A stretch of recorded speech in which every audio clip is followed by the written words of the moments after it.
হরে কৃষ্ণ, রাধে রাধে, জয় গুরু। বন্ধুরা কিরকম আছো? আশা করি সকলেই ভালো আছো। তো দেখতেই পাচ্ছ আমার পূজা কমপ্লিট হয়ে গেছে। আজকে বেঙ্গলি ভাষাতেই আমি বলছি, বেঙ্গলি ল্যাঙ্গুয়েজে বলছি।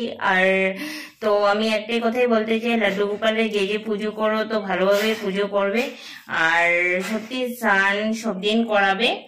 যে কারণ আমাদের লাড্ডু গোপাল কে দেখতেই পাচ্ছ, তো আমি সব দিনই স্নান করিয়ে দিই।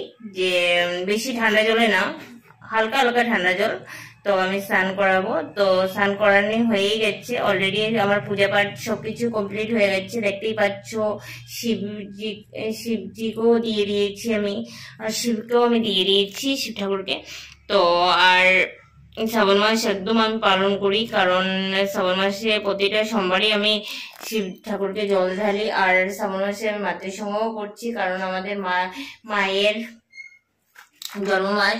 তো আজকে আমি একটাই কথাই বলবো সব মেয়েদের ক্ষেত্রে, যে আমাদের নারী নীতি থেকে, মানে নারী নীতি আমাদের ঠাকুর অনেক কিছু শিখিয়ে দিয়ে গেছে, আর আপাতত আমাদেরকে সবকিছুই শিখতে হচ্ছে।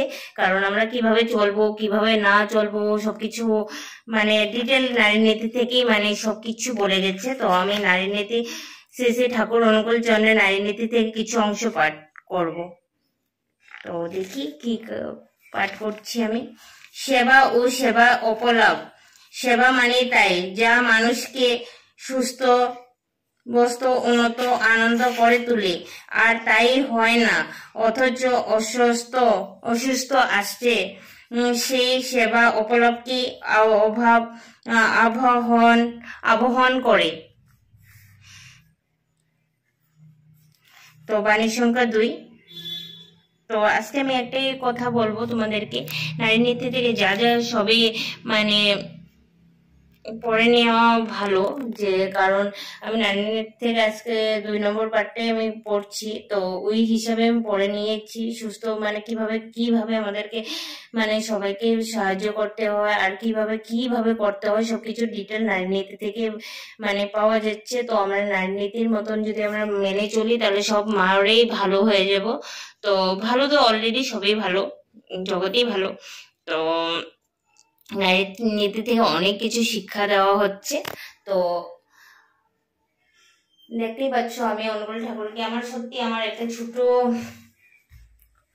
আমি বাড়িতে এসে গেছি, তো আমি এরকমই ঠাকুরকে রাখছি। তো যেরকম আমি রাখছি ঠাকুর সন্তুষ্ট হলেই হয়ে গেছে। কারণ ঠাকুর বলেছে আমাকে পুজো করো, আমাকে মন থেকে পুজো করো। তো মনের মন্দিরে বাস করাটাই ভালো। তো সবখানের মধ্যে আমাদেরকে মনকে শুদ্ধ করে রাখতে হবে, আর মনের মধ্যেই ঠাকুরকে রাখতে হবে। তখনই আমরা সফল একটা নারী হয়ে উঠবো, আর সফলে মানে আমরা দীক্ষিত হয়ে উঠবো। মানে সবাইকেই বলবো যে ঠাকুরকে ভালোবাসো, ঠাকুরকে এমনি ঠাকুরের মতন কেউ আর জগতের কেউ আপন নয়। তো লাড্ডু গোপালের কথাও আমি বলছি, যে শ্রীকৃষ্ণ বলেছে যে মানুষকে ভালোবাসো, মানুষের যতই তোমাকে আঘাত দাও না কেন, কারণ তুমি অন্যায় করতে যাবে না। তুমি অন্যায় করতে গিয়ে তখনই ঠাকুর আমাদের পরীক্ষাগুলো, আমাদেরকে যে আমাদের আঘাত দিয়েছে, ওদের ঠিক ভগবানই প্রতিশোধ নেবে, আমরা প্রতিশোধ নিতে হবে না। কারণ আমিও তাই মনে করি যে আমাদেরকে প্রতিশোধ নিতে হয় না, ঠাকুরের সবকিছু লীলা মানে দেখিয়ে দেবে।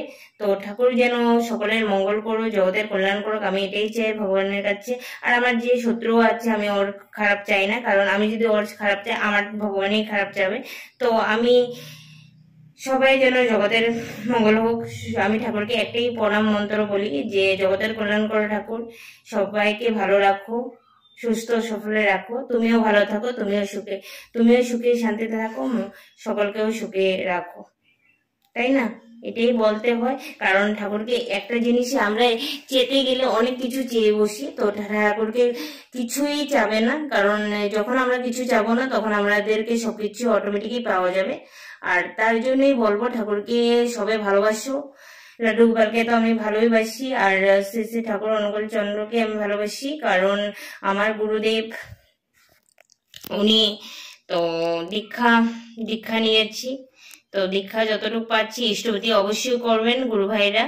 আমি আগে থেকে বলে দিচ্ছি তোমাদেরকে যে গুরু বোন গুরু ভাই তো সবাই ইষ্টপতিটাই আমাদের মেন। তো আমি ইষ্টপতি সকাল করে আমি করছি, ইষ্টপতিও আমি পালন করছি, কারণ আমি সেই ইষ্টপতি পালন না করলে হবে না। কারণ ইষ্টপতি আমাদেরকে সব বাধা বিঘ্ন থেকে মুক্তি করে। জয় গুরু, রাধে রাধে, জয় গুরু। কালকে আমি কালকে আবার আমি ফিরে আসবো। তো আমার ভিডিও যদি ভালো লেগে থাকে লাইক কমেন্ট করবে, লাইক কমেন্ট করবে বন্ধুরা, সকল বন্ধুরা। রাধে রাধে, জয় গুরু।